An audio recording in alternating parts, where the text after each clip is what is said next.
Entre contadas. Entre contadas. Entre contadas. Entre contadas. ¡Ay, entre contadas! Entre contadas. Entrevistas a narradoras y narradores. Muy bienvenidos y bienvenidas todas. Digo todas porque esta es la red de Narradoras México y estamos entre contadas. Hoy con una invitada especialísima, amiga querida. Ella es Laura Guerrero Guadarrama. Y bueno, yo soy Vivian Tirión, ya me conocerán. Y me encanta colaborar con esta sección de Entre Contadas, ir conociendo a la gente que se dedica a regar la palabra y la imaginación con tanta pasión. Estamos en pleno Festival de Santa Catarina en Coyoacán, arrancó el domingo, maravilloso. Tuve la fortuna de contar en la inauguración con amenaza de lluvia todo el tiempo, pero salió bella la contada, bella. Bueno, pero eso se los digo para que no se la pierdan. Todo octubre es el mes de los cuentos. Ahorita vamos a conocer a la querida Laura Guerrero Guadarrama, que ya está aquí puesta. Les voy a leer algo de su semblanza, que es muy amplia, su trayectoria es extensa. Y ya ella nos irá platicando pues, sobre algunos aspectos más precisos. La doctora Laura Guerrero Guadarrama es académica e investigadora de tiempo completo del Departamento de Letras de la Universidad Iberoamericana en Ciudad de México. Esta institución le concedió la medalla de oro Sánchez Villaseñor por su trabajo de más de 15 años ininterrumpidos. También ha sido miembro del Sistema Nacional de Investigadores y en el 2022 fue promovida al nivel 2, lo cual debe ser muy importante. Pasar del 1 al 2 siempre es importante. Bueno. Ha dedicado sus trabajos al estudio de la literatura infantil y juvenil, la LIG. También a la obra de Rosario Castellanos, de quien sabe todo de Rosario Castellanos, y la admira y la quiere muchísimo. También le interesa la narrativa gráfica. Obtuvo ya 3 becas de investigación científica básica en la SEP CONACYT. La más reciente fue en el 2019 con el tema Los géneros de la memoria como modalidad neosubversiva de la literatura infantil y juvenil, la LIG contemporánea. Ha colaborado como investigadora en otros proyectos internacionales. Algunos de ellos con el querido Pedro Cerrillo, de España, del CEPLI, de la Universidad de Castilla-La Mancha, también con la doctora Celia Vázquez, de la Universidad de Vigo, con la doctora Blanca Ana Roig y el equipo de la red LIJMI de Santiago de Compostela. En 2014, junto con otra maravillosa mujer, trabajadora, comprometida, simpática y sencilla, como la doctora Evelyn Arispe de la Universidad de Glasgow, hizo una investigación, transformaciones lectoras en los jóvenes mexicanos. Vean qué interesante. Y se publicó en coautoría con Evelyn los resultados en el blog bilingüe y en la revista El Bibliotecario y en un capítulo del libro Young People Reading Empirical Research Across International Contexts. ¡Oh! Parece trabalenguas. Sí. Bueno, ha publicado 4 volúmenes de su autoría. Yo los tengo aquí en mi librero, si ustedes quieren. Resultado de sus investigaciones están también a la venta en la Ibero, porque es su casa de trabajo, la Universidad Iberoamericana. La ironía es uno de los títulos, la ironía en la obra temprana de Rosario Castellanos. Otro es la posmodernidad en la literatura infantil y juvenil, la neosubversión en la LIG contemporánea, una aproximación a México y España. y narrativa gráfica en la literatura infantil y juvenil. Este es lo más reciente en el 2020. También ha coordinado volúmenes diferentes, como Nuevos rumbos en la crítica de la literatura infantil, Nuevos horizontes memorísticos en la literatura infantil y juvenil contemporánea, que está en prensa, más artículos y capítulos en revistas de divulgación. Y desde 2015, fíjense ustedes, desde 2015 es directora de la publicación electrónica especializada y arbitrada. Ya nos contará qué es esto de arbitrada. Suena como a árbitro de fútbol, pero debe ser otra cosa. Lig Ibero se llama la revista de literatura infantil y juvenil contemporánea. Se las recomiendo, es una estupenda manera de estar al día. Y la encuentran ahí pues en línea, Sí. ¿verdad? Sí. Y por último les cuento que en 2017 recibió el Premio Nacional y Latinoamericano de Literatura Infantil y Juvenil, La Hormiguita Viajera, vean qué nombre, otorgado por la Comisión Directiva de la Biblioteca Popular Madre Teresa de la Matanza, Málganos Dios de la Matanza, provincia de Buenos Aires, Argentina. Ahí le dieron su reconocimiento, La Hormiguita Viajera, a mi gran amiga y maestra Laura Guerrero Guadarrama. Aplausos, Laurita. Sí. Aplausos por tantos hechos relevantes en tu vida. Ya se ve que no has estado solo mano sobre mano, sino que has estado trabajando. Sí, bastante. Pues bienvenida seas, querida. ¿Qué me faltó decir? A ver, cuéntame de todo lo que has hecho. Pues fíjate, una cosa interesante es que yo he hecho radio. Estuve haciendo radio en La Laguna y luego acá en México en Radio Ibero.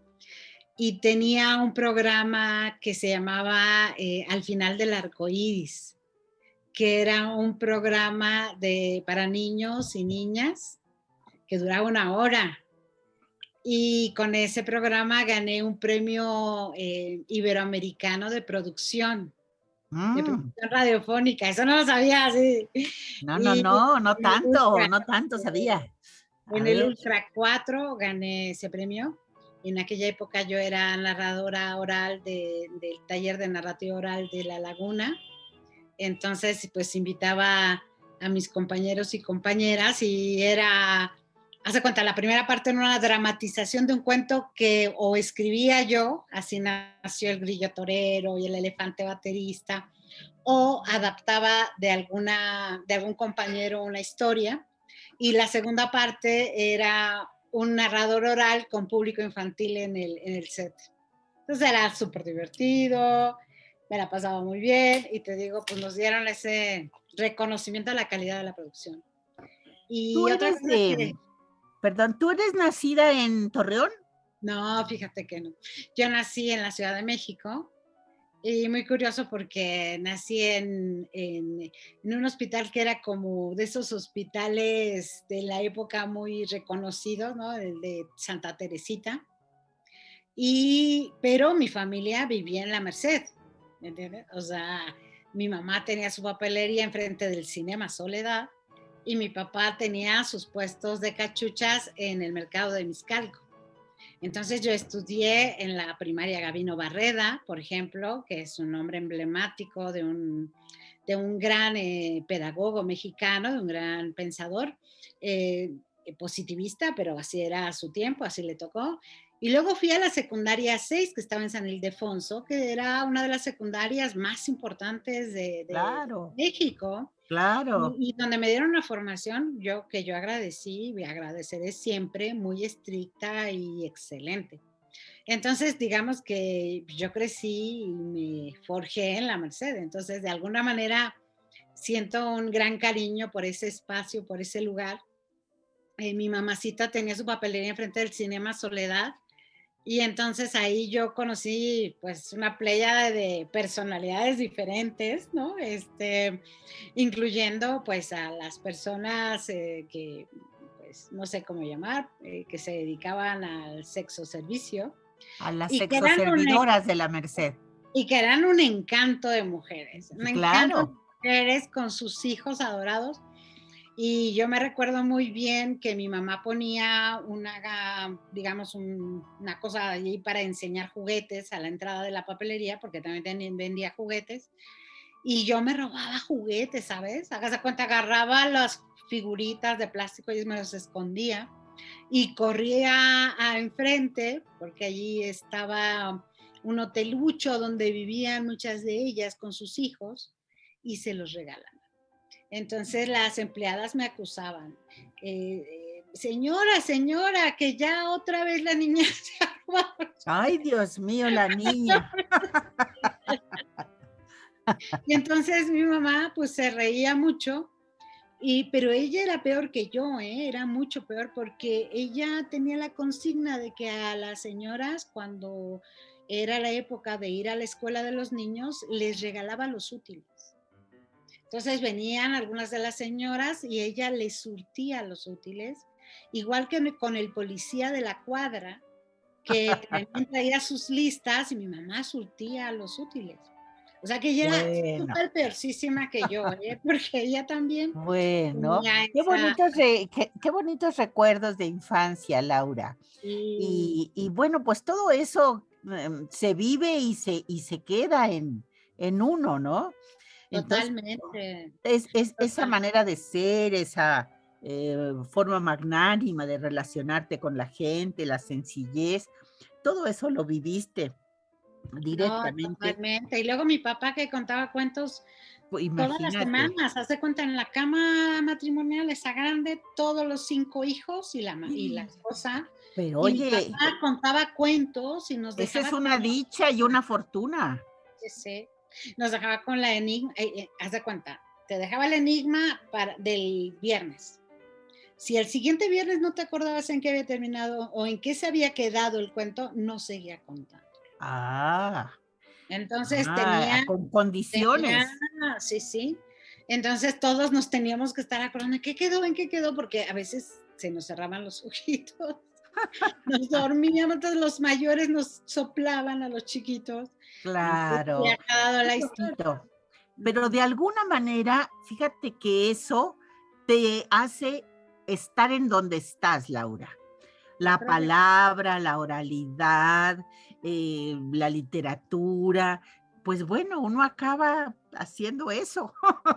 sí, Y porque fíjate, mi mamá vendía los famosos libros de Novaro, de Editorial Novaro, que llegaban a México, y eran los clásicos de la literatura para niños. claro, Entonces mi claro. mamá me decía, no te los regalo, te los presto, pero los tienes que leer aquí. Entonces cada vez que llegaban las novedades de Fernández Editores o de Novaro, yo devoraba los libros, Claro, imagínate, me pasaba tardes enteras atrás de la papelería, claro. ¿no? Y fue muy precioso. Ahí leí, Qué bueno, pues, ¿y entonces qué fuiste a hacer a la laguna? es que ¿Cómo me llegaste a la casé con un laguna? lagunero, me casé con un lagunero, con Humberto Rivera Navarro, un enorme, bueno, ¿Lo adorable. conociste allá o lo conociste acá? Fue mi alumno. ¿Fue tu alumno? Laurita, Oye, yo yo tenía pensé que eso no 23 se valía. años, tampoco era muy vieja, era mi primer semestre, era la primera vez que daba en la universidad, en la licenciatura, y él era su última materia en el verano, y pues ahí nos conocimos y ya tenemos 39 años de conocencia y de querencia. Ah, qué bueno. Yo no sabía que era que fue tu alumno. Sí, sí, mis hijos se ríen mucho, ¿eh? Ellos hacen mucha travesura con eso porque lo cuentan como escandaloso. Ah, es que mi mamá era. No, oye, yo tenía 23, no, no exageres. Y luego me decía, ¿a que sacó 10? Dije, pues sí, porque se esforzó y ya ves cómo son los hijos. No, no, pero Ajá. entonces me dice, sí, pues claro, tenía que sacar 10, ¿verdad? Pero Bueno, él es muy brillante, así que no claro, hay yo lo duda, sé, yo lo no hay sé. duda. Y bueno, la carrera de letras. A ver, ahora entonces brinquemos a la carrera de letras. Porque ya tienes todos los años del mundo en la Ibero. ¿no? todo, ¿Fue todo tu lo primer planeé. trabajo? ¿Cómo fue? No, Vivi, porque resulta que yo empecé a los 17 años dando clases a secundaria abierta. En los 19 años me fui a dar clases al Simón Bolívar a la prepa. Y en el Inter me metí de guionista. Y yo tenía un programa en Canal 13 que se llamaba El Cuento. ¿Cómo se llamaba? Eh, Era un taller de cuento por televisión. Ah, mira, qué Tiempo de interesante. crear, se llamaba Tiempo de crear. Ah, qué Y interesante. lo producía y lo dirigía Federico González Compeán, que ahora está pues también ubicado en OCESA, ¿verdad? Que es Ajá. algo que él creó.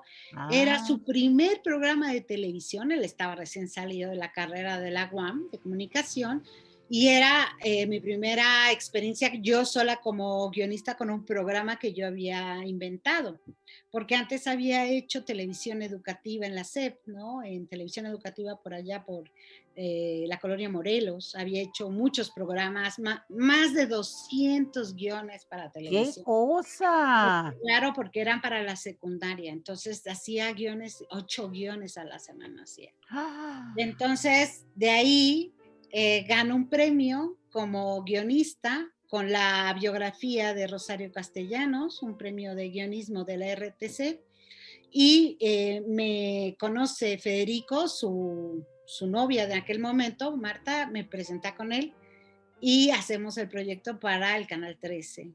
Y entonces entrevistaba yo a los escritores, entrevistaba yo a, por ejemplo, el maestro Edmundo Valadez, hablaba con ellos de cómo adaptar su cuento.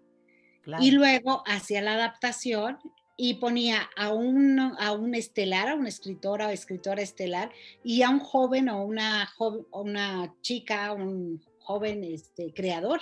Y entonces hacíamos un taller donde adaptaba 2 cuentos, uno clásico y uno que estaba emergiendo. Fue muy bonita experiencia. Muy, muy bonito y una experiencia que te enriquece para la vida también. Sí, sí, Pero fíjate, siempre tiene que ver con la palabra, con la comunicación, con la literatura, ¿no? sí, Y sí. entonces llegas a la Ibero como reina. Pues No. es que nunca dejé de dar clases en la Ibero. Haz de cuenta que cuando empecé, pues saliendo de la carrera, ya no dejé, aunque trabajara, sabes que también hice cómics, de veras, hice cómics de terror, hice cómics sí, como sentimentales y así, y nunca dejaba las clases, porque para mí es una pasión dar clases, amo dar clases, me Sí, encanta tener al qué estudiantes. bueno, Sí, sí, sí. Y qué fíjate bueno. que fue desde niña, ¿eh? Yo sabía que iba a estudiar letras desde que era niña. ¿Ah, sí? Y sí, y yo sabía que iba a ser maestra desde que era niña. Fíjate tú. Sí, ¿En nunca, tu nunca. familia hay gente con miembros de tu familia con esta misma inquietud? Fíjate que sí, sobre todo tengo una sobrina que estudió en Salamanca también letras y tengo un primo que fue el primer traductor al español de C.S. Lewis de las Crónicas de Narnia. Sí. Álvaro Guadarrama, mi primo fue el primer traductor al español y tiene un anillo que lo demuestra con Aslan en el... No, Ah, precioso. Entonces yo creo que sí lo traíamos. Además mi mamá, ya sabes, de aquella época escribían, eran muy románticas nuestras madres. Cantaban precioso, mi madre cantaba precioso, con sus hermanas hacía tríos divinos, les decían las hermanas Aguilar, que aquella época eran muy famosas. sí, Y claro. ella escribía poesía, mi mamá escribía poesía.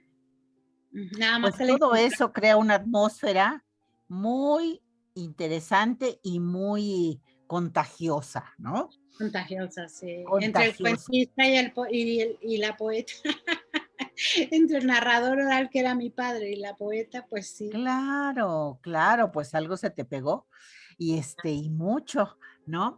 Cuéntanos de tu vida como narradora oral. ¿Cómo entraste a contar historias y qué significó para ti? Eso fue muy hermoso. Yo llegué a la laguna y entonces un día estaba dando clase y le dije a los alumnos que me encantaba las historias orales que mi papá me había dejado en herencia, muchas cosas. Y bueno, todavía mi papá estaba vivo, por supuesto, mi papá acaba de fallecer. Pero les contaba con cierta nostalgia, ¿no? Entonces llegó una de mis alumnas, Cecilia, y llegó con una inscripción y me dijo: Laura, acaban de abrir un taller de narrativa oral, va a venir Beatriz Falero, no, va a venir Margarita Hoyer a dar este taller y te he pagado la inscripción. Ándale, Y ándale. entonces fui con la Margarita, que tú sabes que es estupenda, Ajá. me cayó maravilloso, y Sonia Salum, que era la que dirigía Cultura en Torreón, junto Claro, con que Felipe después se Garrido. casa Sí, con Felipe Felipe Garrido. Garrido. Ajá. Bueno, Felipe vivía en Torreón, porque él estaba bien enamorado. Entonces, Felipe tenía no me acuerdo si dirigía literatura de Bellas Artes, y entonces apoyó mucho a Sonia para crear los grupos de narrativa oral. Y llevó para allá lo que eran las reuniones de cuenteros nacionales, o sea, Encuentro, sí, los encuentros nacionales de cuenteros. Allá se sí, hicieron 3 de estos. fíjate, ¿no? Entonces, después de Margarita Hoyer, llegó Beatriz Falero, mi reina dorada. Después llegó la Tucita, ¿te acuerdas? También, Claro, claro, la profesora. tucita. Y luego llegó Apolonio Mondragón. Y Allá anda todavía Apolonio contando, claro, y también llegó ahí el tío Patota.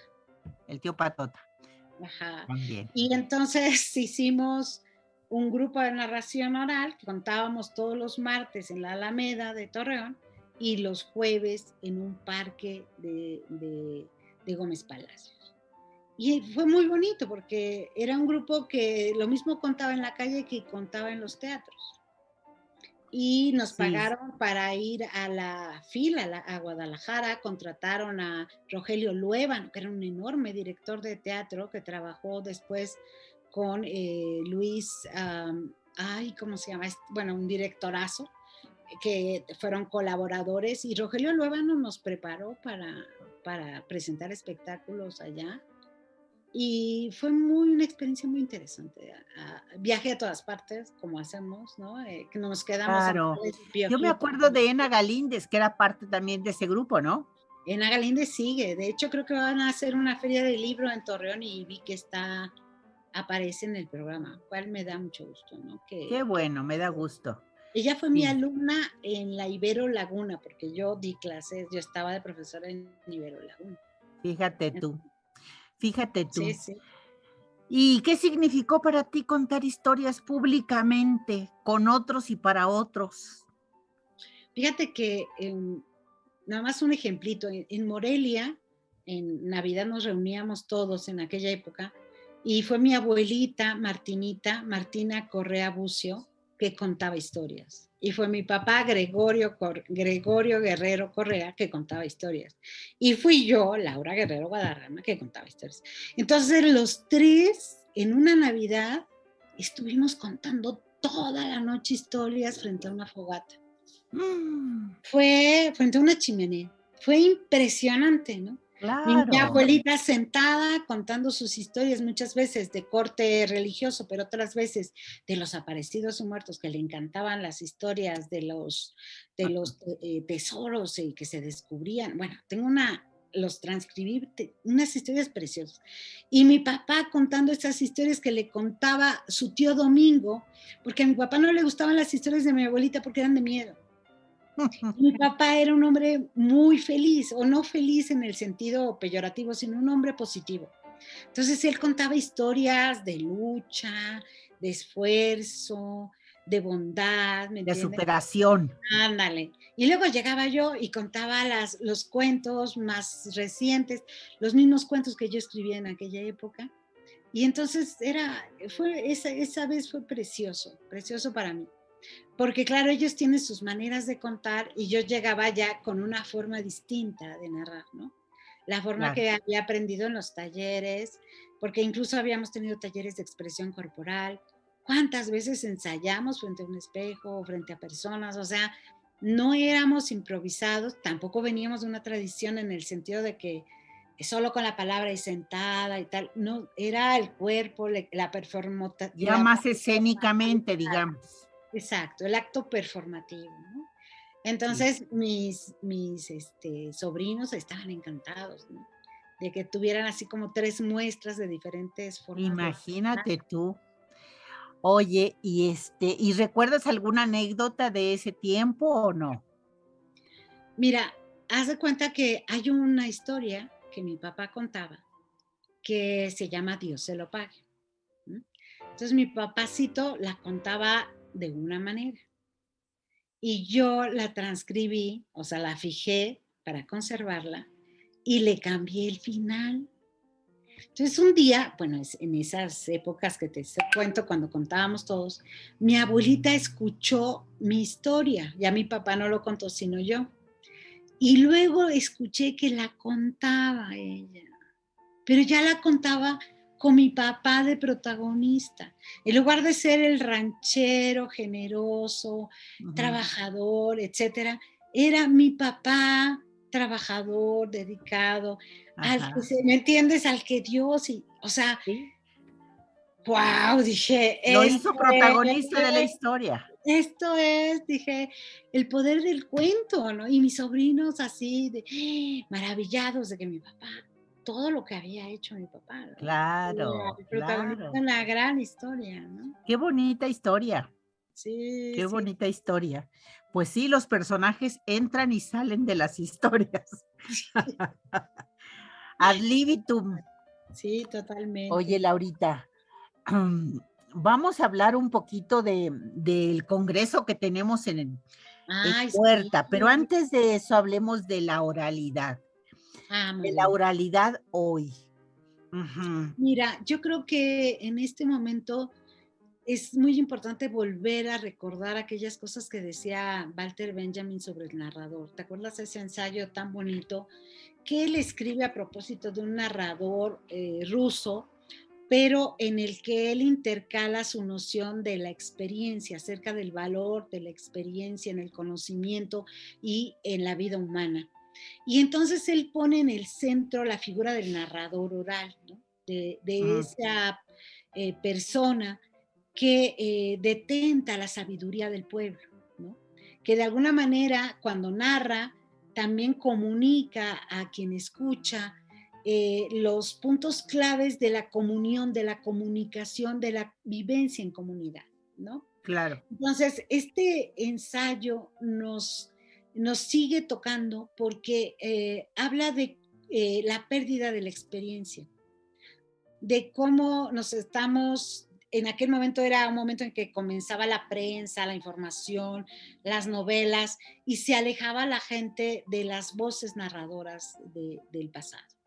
Y se olvidaba de la artesanía de la creación del cuento, ¿no? De la memoria, que la verdad es uno de los factores claves, no solo la memoria que recuerda el cuento, sino la memoria que guarda el cuento para la posteridad, Ujú. ¿no? Entonces, él nos hace notar cómo el narrador regala, la narradora regala su historia y otra narradora llega para hacer crecer esa historia, para mantenerla viva, ¿me entiendes? Para llevarla a otro derrotero donde alguien más hará lo propio. Y cómo se mantiene esa experiencia viva, fundamental, a través de la memoria y del no olvido. Entonces, él en este ensayo que te digo sigue siendo muy actual, nos recuerda la importancia de trabajar como el artesano un cuento, ¿no? O sea, un cuento artesanal donde uno le mete no solamente el artificio o la técnica, como cuando haces una guitarra y tienes una técnica perfecta, sino ese plus que hace que esa guitarra sea la mejor guitarra y la que mejor suene. Entonces, Ujú. el narrador, no solamente la técnica, sino ese plus que hace que su historia se convierta en memorable, ¿no? En no olvidable y sea una experiencia viva para los demás. ¿Y qué será ese plus? Ah, yo ¿Qué sí será? creo saber, pero a ver, Vivi, ¿tú qué crees que sea? Pues mira, no lo sé de cierto, pero lo intuyo, lo intuyo. Porque uno oye contar a tanta gente, pero de toda esa gente hay uno, dos, tres que te tocan, Ujú. que te hacen vibrar, que te metes a la historia, que ves cómo les brillan los ojos y cómo te están metiendo a un mundo, pues diferente, ¿no? Entonces, Sí, es sí, ese plus que tú mencionas sí. y que no sé en qué consiste. Yo creo Es, que tiene que ver con Tolkien y lo que él llama la subcreación. Entonces él dice, Tolkien ya ves que era un fanático de los cuentos y de los cuentos de hadas más, ¿no? claro, Y él comentaba que la verdadera magia estaba en el lenguaje, o sea, cuando el ser humano descubre el lenguaje, nombrar las cosas, sí, de alguna manera transmitir sus emociones, sentimientos y sus creaciones, y con ese lenguaje puede configurar cosas que no existen, pero que gracias a su imaginación y a su lenguaje claro. las construye. Entonces él habla del subcreador, ¿me entiendes? Que somos los, bueno, los narradores, los artistas, son subcreadores, pero él dice, si tú eres un mal subcreador, o sea, si no creas con certeza el espacio, los personajes, los ambientes, ¿me entiendes? Si no proporcionas vida a tu relato, si no me entras en el mundo de fantasía para traerlo acá, no consigues, dice él, que tu lector, tu escucha, suspenda la incredulidad. ¡Ay, qué Lo que tú tienes que bonito! lograr es Suspenda la suspender. incredulidad, me Claro. encanta. Y entonces nace la fe y la confianza en tu historia. Tu historia es verdadera. Así hables de que De lo se que sea, hizo de lo que un túnel y sea. llegó a China, así hable, o sea, lo que digas de, Sí, ¿me entiendes? De transformaciones, lo sí, que digas, si tú creas esa historia sólidamente, dice él, no se pelea con la razón. Tienes que usar de la razón, pero no solamente de la razón, de la creación, tienes que configurar ese mundo, traer ese pedazo de mundo a la viva voz y entonces lograr que tu escucha entre en la atmósfera del claro. mundo que has creado. Entonces crearás la suspensión de la incredulidad. Yo creo que la primera que tiene que creer la historia es quien está contándola, Total. ¿no? Verla, oírla, sentirla, para que los Exacto. demás se metan en ella.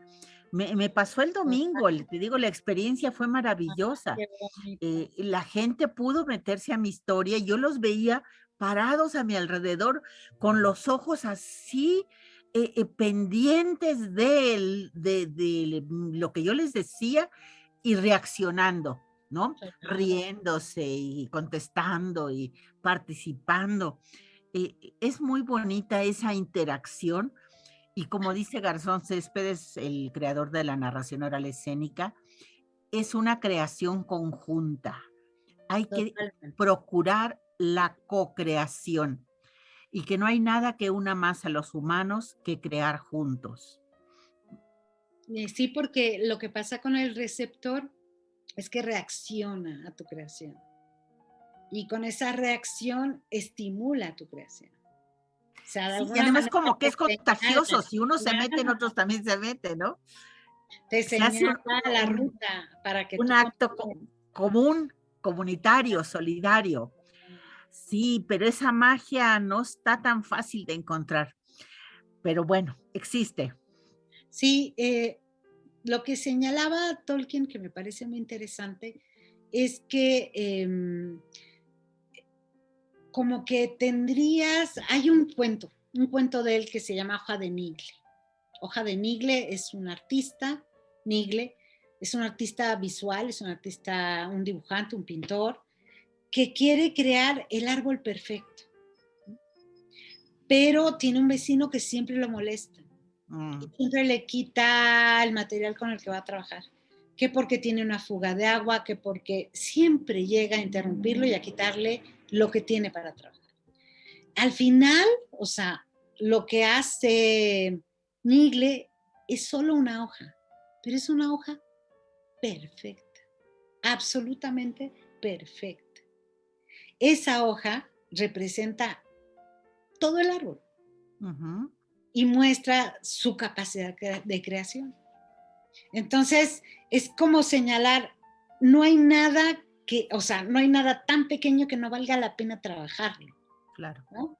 Y claro. si le das esa proyección de verdad, porque él habla de la autenticidad del arte, entonces a través de la verdad del arte, de que tú lo sientes auténtico, que es algo que auténticamente quieres comunicar, Sí. entonces logras, aún en lo pequeño, el contagio de la verdad del arte, ¿no? Claro, claro, claro. Y entonces provocas una vibración conjunta, ¿no? Exacto. Es muy bonito, muy bonito. Pero la oralidad en estos tiempos de tecnología creo que es vital, Laura. ¿Tú qué opinas? Sí, yo creo que la verdad es que estudiando a Sumter, estudiando a Valterón y a todos estos teóricos de la oralidad, incluyendo a mis amigas, a Isabel Contreras, a Gloria Vergara, etcétera, me doy cuenta de que la oralidad no se abandona, o sea, está en todos los elementos tecnológicos que estamos trabajando. O sea, cuando quieres mandar un texto, mandas un texto a voz, ¿no? Y fíjate qué bonito decir texto de voz, ¿no? Ujú. Porque se considera que el texto solamente era escrito. Claro que no, el texto es un tejido, por lo tanto puede ser un tejido sonoro. Claro. Entonces, cuando, por ejemplo, Ong habla de cómo la tecnología va cambiando nuestras formas de comunicación, pero también va cambiando nuestra mente, nuestro cerebro y la manera como nos comportamos cultural y socialmente. Entonces, fíjate, él habla de los grandes momentos, ¿no? De la oralidad, ajá, a la escritura. Hay un gran momento, un gran salto de la oralidad primaria a, digamos, una oralidad secundaria donde la escritura interviene. De la escritura a la imprenta. De la imprenta a los medios masivos. Y de los medios masivos a la tecnología. Y en cada uno de estos saltos o de estos momentos, Ujú. hay un cambio también en la manera en cómo pensamos.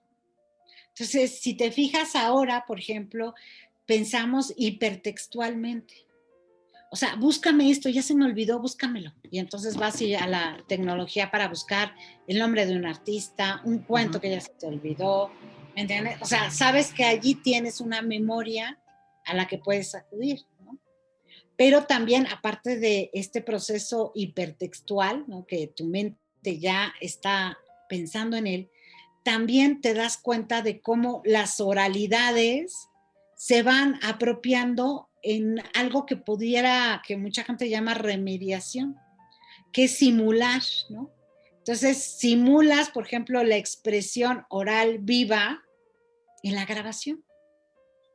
Y en las videollamadas estas, Exacto, ¿no? Que exacto. es un como simulacro, porque no es real, pero se parece. Pero luego ya nos confundimos de qué es qué, ¿no? Ahora los chicos se conquistan a través de las pantallas, a través de los mensajes. Y ya cuando se ven directamente y se tratan directamente, pues es un encuentro, no sé, único, que puede funcionar o no, porque han estado permeados por otras barreras, ¿no? Pero, por ejemplo, estos 2 años de pandemia, ¿no? Regreso yo a la presencialidad este semestre y o sea, el primer día de clase no los podía contener. Claro, Estaban en el reconocimiento, ¿me entiendes? claro, Habían estado viendo a través de la pantalla. claro. Muchos de ellos, los 2 años de carrera, los habían llevado en pantalla. Los habían hecho en línea. Exacto. Entonces, pensé que eras más alta. Pensé que, me explico, o sea, al fin lo ves o la ves y fue un Claro. encuentro muy, muy, muy interesante. Fue un encuentro Para mí muy divertido, los dejé que chacotearan un buen rato. Y muy emotivo, por Sí, supuesto, sí, por supuesto. Pues ahora sí hablemos del Congreso, querida. sí. Tenemos el 12º, Vivi, ya 12º Congreso Internacional de la Oralidad a la LIG. ¿Te acuerdas? Antes le llamábamos foro y Sí. ya lo pasamos a Congreso porque empezó a ser Pero internacional. contémosle a los amigos que AMENA, la Asociación Mexicana de Narradores Orales Escénicos, que coordino, y la Ibero, a través del Departamento de Letras, y con Laurita ahí, hemos hecho esta alianza ya 12 emisiones atrás, para hacer este foro y ahora congreso, ¿verdad? Exactamente, y que se han estado uniendo, pues, por ejemplo, ahora se une la Universidad de Glasgow, va a mandar 3 académicas, está Universo de Letras, la Cátedra Extraordinaria de Fomento a la Lectura, José Emilio Pacheco, de Difusión Cultural de la UNAM, De la UNAM. y está Ligibero, por supuesto, allí ya. Entonces, vamos haciendo alianzas, pero como que se mantiene el espíritu con el cual comenzamos, ¿te acuerdas? Que era un Sí. poco hablar de temas que tuvieran también una relación con la oralidad y permitir que también los narradores orales den su propia como presencia escénica para enriquecer. Ha sido muy lindo eso. Sí, el hecho de poner, intercalar cápsulas de narración oral, creo que le da un plus, Total. pues que no lo he visto en otro lado, Laura. Total. Y también muy lindo que los mismos narradores tengan sus mesas de ponentes, Claro. porque también aportan mucho desde la experiencia, desde lo vivido, lo investigado, desde su plataforma, ¿no? Entonces, ha sido muy lindo que se junte y ahorita lo que estamos reforzando, que me encanta también, es que entren jóvenes. El viernes casi va a estar dedicado toda la tarde a los jóvenes investigadores. Jóvenes que están terminando licenciatura, que están haciendo maestría, que ya... Y eso también es muy lindo porque es como mostrar la confianza que uno tiene en los que están llegando, ¿no? Claro. Mostrar que son muy listos, que son muy inteligentes, que están bien comprometidos y valorar lo que estamos sembrando, ¿no? Así como los Claro, y que jóvenes la oralidad narradores. es un tema de hoy, tan de hoy como cualquier otro, ¿no? Exacto. Y quizá un tema, yo por ahí ligado a la memoria de manera muy, muy especial. Por supuesto. Entonces, por eso en este congreso vamos a hablar del giro memorial. ¿Qué es el giro memorial? Es esta como oleada importante de estudios sobre la memoria y el olvido, entre otros temas ligados, que va a tener su gran relevancia en el siglo XXI. O sea, comenzó a mediados del siglo pasado. Muchos mencionan, por ejemplo, la caída del muro de Berlín. Muchos mencionan cuando ya los últimos testigos del Holocausto empiezan a decaer y entonces hay como una necesidad de rememoración, de recuerdo a través de testimonios que se guardan, de estudios de esto, de los medios que reproducen aquella época, etcétera. Y entonces comenzó por allá por los 80s, de los 90s, una gran digamos, revolución o una gran aportación a los estudios memorísticos, ¿no? Especialmente en Europa, en Alemania, pero también en América Latina, después de las dictaduras y de todo lo sufrido por nuestros hermanos del sur, pero también por nosotros o por Guatemala, ¿no? Otros países que habían pasado por situaciones críticas. Entonces, el siglo XXI es el siglo como comienza toda esta explosión memorística, este giro memorial, esta cultura del recuerdo. Y pues Y una valoración especial, ¿no? impresionante. Además, la nostalgia a más no poder. Entonces, tú puedes poner cualquier plataforma de series y te vas a encontrar con series que se ubican en los años 50. te vas a encontrar con precuelas de clásicos como Juego de Tronos o precuelas de clásicos como La Guerra de las Galaxias. O sea, hay una nostalgia. Matrix es impresionante lo que está pasando con eso. Entonces, hay una nostalgia que Svetlana Boym dice que habría una nostalgia restaurativa que quiere restaurar el pasado como fue y que es imposible. Claro. Pero que hay gente que quiere, hay gente que además pisa el acelerador del nacionalismo. Y entonces inventa pasados, inventa héroes, inventa para reforzar el control de la sociedad, de los grupos sociales.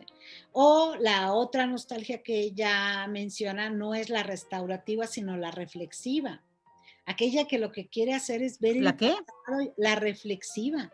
Hace cuenta, aprender del pasado, ver el pasado, comprender esas situaciones. Para aprender. Uh-huh. Exacto, para luchar por los derechos humanos, por ejemplo, ¿no? Para luchar por los derechos de las mujeres, ¿no? Por los derechos de la diversidad. O sea, lo que hacen es no querer regresar exactamente, sino ver en el pasado lo que se debe revisar críticamente en el presente. Sí, para evolucionar, ¿no? Entonces, es muy interesante lo que está pasando en el Giro Memorial. De eso vamos a hablar. Vamos a hablar de las teorías de la memoria, de los procesos de desmitologización y de creación de nuevas mitologías, de las biografías, de las historias, de los procesos autoficcionales. Va a estar muy interesante. Y el miércoles vamos a tener talleres. Esto de los talleres lo habíamos dejado un poco porque nos dedicamos 2 días, por eso agregamos un miércoles, un tercer día. Y vamos a tener en la mañana talleres de las amigas que vienen de Glasgow. Uno de ellos sobre arte, tiene que ver con cómo te ves a través de la imagen, cómo te representas a través de la imagen, qué memoria tienes de ti a través de la imagen. Y otro taller va a ser sobre la diversidad cultural a través del arte, en la mañana.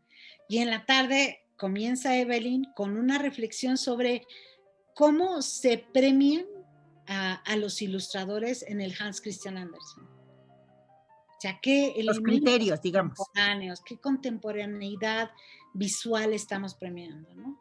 ¿Qué le estamos diciendo? Entonces, este es un taller padrísimo. Claro, porque la imagen ahora pues tiene un papel preponderante, ¿no? Hay que aprender a leerla. Y ya se está llenando, así que tienen que inscribirse pronto, porque nada más vamos a tener 30 presenciales. Esos 3 talleres son presenciales. El último es presencial y a distancia. El último ya es a distancia. Perdón, no es presencial, sino a distancia. El último es de José Manuel de Amo, que va a hablar de otras formas, las nuevas formas de la lectura y la escritura. Que es un taller que hizo ya antes de, como para promover el congreso de ahora, que está súper padre, y donde nos habla, por ejemplo, del fanfiction, del Wattpad, o sea, nos habla de todas estas formas nuevas de la escritura, y nos habla de cómo analizar estos trabajos, cómo analizar estos textos. Está Entonces, interesante. el taller va a ser a distancia y va a estar muy padre también. Por supuesto que sí. Y buenos salpicados cuentos por aquí, cuentos por allá.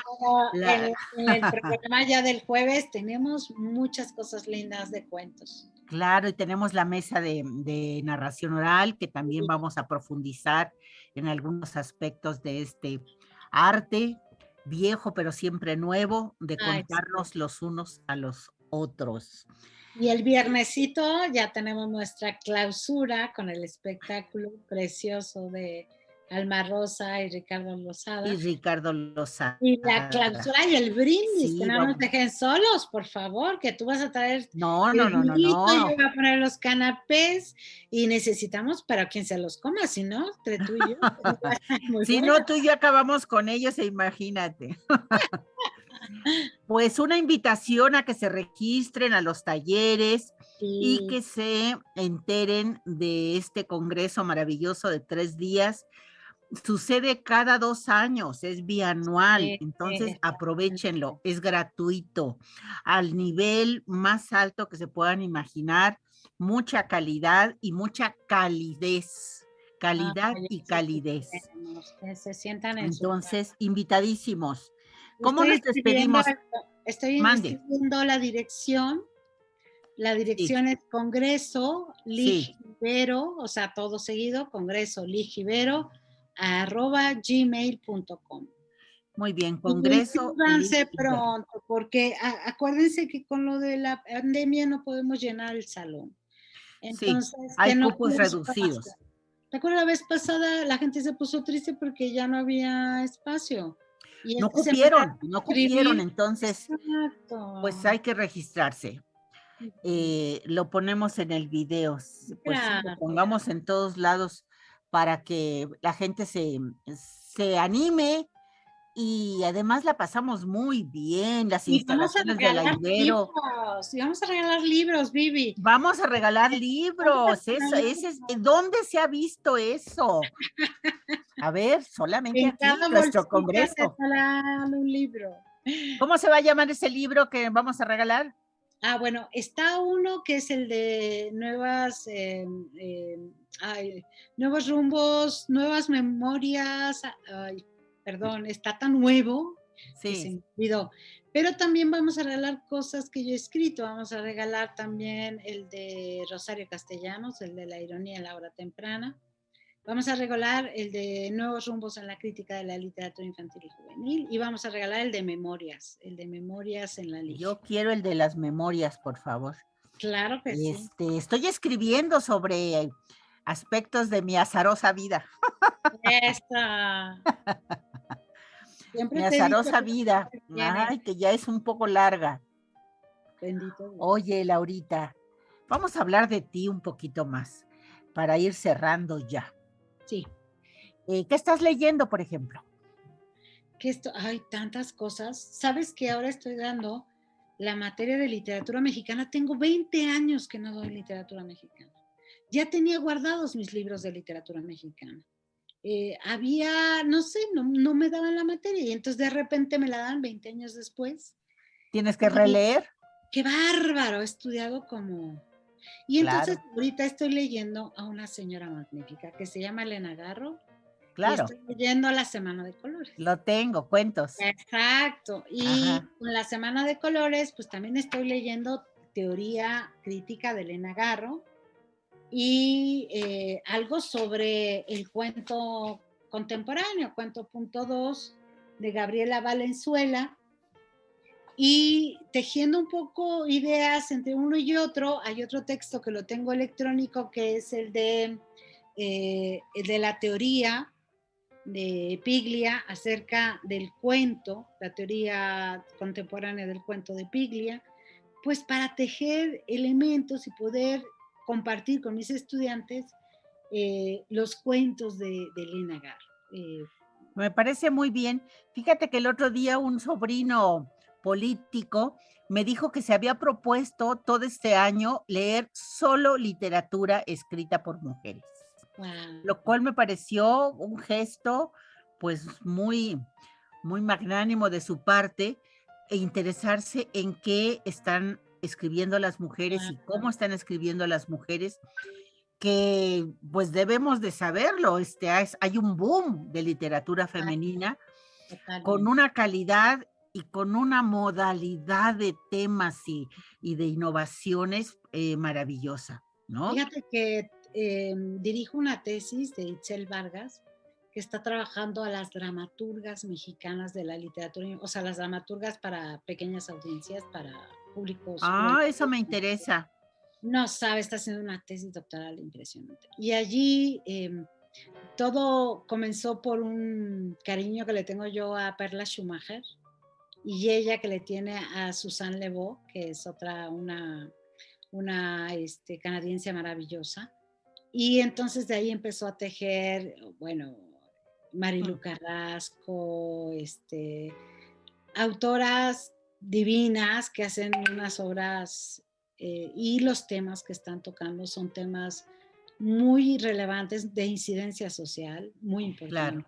Claro. Como la migración de los niños y niñas al norte, ¿no? Entonces... Sí, muy importante. Me parece que está, sí. Muy importante. Nosotros tenemos un grupo que está montando ya varias obras con la lectura dramatizada. Esto nos ayuda a la lectura en voz alta y un poquito de teatralización y también tocando autores mexicanos y latinoamericanos para darles una plataforma y que la gente pues empiece a escucharlos, a escucharlos y a apreciarlos, ¿no? Porque, Sí, por está ejemplo, muy, Luisa Josefina Hernández duerme el sueño de los justos, es ¿no? maravillosa, es Y es maravillosa. maravillosa. Hay unos libritos pequeñitos que la colección Paso de Gato, donde De la está, revista. sí, y son libritos, son obras dramáticas preciosas, chiquititas. Pero ¿dónde se consiguen, Lau? Pues mira, yo creo que en las ferias de libro pues, las he visto, que pronto va a haber, ¿viste que va a haber la FILIG? ¿Ah, sí, Filig? Sí, vamos a tener FILIG. Ah, no No, sabía. Sí, no, sí. Vamos a tener FILIG. no. Ya están convocando. ¿Quién Nuestra querida organiza? Lorenza Estandía me Ay, mandó qué el bueno, me cartel. encanta. Sí. Y te diré el cartel, que nosotros estamos muy mal acostumbrados porque el cartel de la FILIG era una cosa aparte. Acuérdate. Sí, era la feria. El cartel está más o menos. Convoca CEP, Cultura, a través del Fondo de Cultura Económica, Educal y la Dirección General de Publicaciones. Y la ¿Para sede cuándo? en la Ciudad de México va a ser el Bosque de Chapultepec. Órale. Se colocarán carpas en forma lineal sobre un carril, ocuparán alrededor de 700 metros lineales. Ajá, En el ajá. Bosque de ¿Pero cuándo? Chapultepec, déjame te digo, acá está ya. Esto va a ser del 11 al 20 de noviembre. Ah, pues ya merito. Sí, sí. Y ya tienen como un programa de actividades. Va a ser FILIC 40 en todas partes, o sea, van a festejar el 40 aniversario. Las 40 emisiones, Y Sandy, usted. que te puedes inscribir del 10 de octubre al 15 de noviembre a través de la página del Fondo de Cultura Económica. Hay que abrir la página Ajá. del Fondo de Cultura y buscar Feria Filig. Sí. Bueno, Ay, pues bueno, pues qué a ver buena qué tal. noticia, Lau. Sí, sí. Y que se va a entregar constancia digital y habrá un seminario, el Seminario Internacional de Fomento a la Lectura, se va a hacer el 24 seminario. Ah, También qué es bueno. algo que se había perdido. Le ¿El seminario? pusieron ¿Cuándo es el seminario? el 16 al 19 de noviembre, Pues que van a apenas, traer ponentes de más de 10 países y va a ser gratuito. válgame Dios, válgame Dios. Es eso que vayan a nuestro congreso, que también va a ser gratuito y que le hemos echado muchas ganas. Pues qué bueno, qué bueno. Acuérdense, nuestro congreso es el miércoles 26, jueves 27 y viernes 28 de octubre. Así es, a finales de noviembre. No, de octubre, de octubre. De octubre, a finales de octubre. Comienza el 26, el día de mi cumpleaños, exactamente, por eso no se me olvidará. Oye, Lau, bueno, ya nos dijiste que estás leyendo. Yo estoy leyendo a Gonzalo Celorio, que me tiene Ay, qué fascinada, fascinada.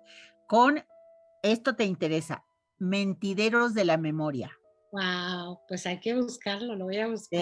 Te interesará. Oye, fíjate, David Huerta, hay que leer a David Huerta también. Muy bueno, un discurso casi poético, Ay, qué maravilloso. padre, qué padre.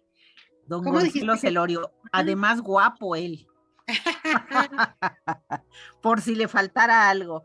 Okay. Oye, Lau, y bueno, ya nos dijiste que lees, ahora dinos, ¿cuál es tu platillo favorito Ay, de toda la vida, de toda la vida? el Así que dices, mole, esto no puedo decir que no. el mole poblano. Es Claro. el platillo que me hacía mi mamá en las fiestas y que yo amo así verdaderamente, absolutamente. Sí, sí, sí. Además, bueno, hay moles diversos, ¿no? Sí, sí. Yo me estaba acordando del mole verde. ¿No te encanta el mole verde? Ay, sí. Y Mari, la esposa de mi papá, hace el mejor mole verde del mundo. Sí, sí. Es exquisito. A mí me encanta. Y bueno, cuando me enteré que le ponen lechuga y que le ponen una bola de cosas, todas verdes, por supuesto, pues me interesó más.